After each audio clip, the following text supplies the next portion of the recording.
ఈరోజు కష్టం వస్తుంది, కానీ రేపటికి ప్రభువులు నువ్వేం చేయాలి? ఈరోజు ఆ కష్టాన్ని మర్చిపోలే, రేపే ప్రభువులు నీవు ఆనందించడం నేర్చుకో. లేదా అప్పుడే ఆ క్షణమే ప్రభువాన్ని దేవునికి విడిచిపెట్టేసి ఆనందించడం నేర్చుకోవాలి.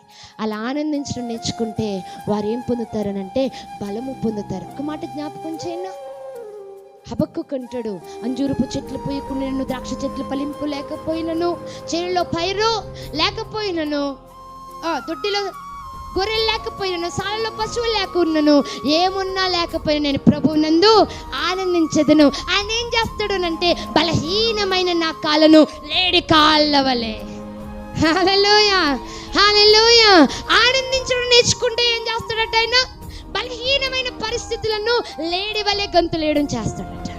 బలహీనమైన స్థితిలో నువ్వు లేడి వలె ఆనందించడం దేవుడు నీకు ఇస్తాడు. ఆ ఆధిక్యత, ప్రసన్నత దేవుడు ఇస్తాడు. ఎప్పుడు అనంటే దేవుళ్ళు ఆనంది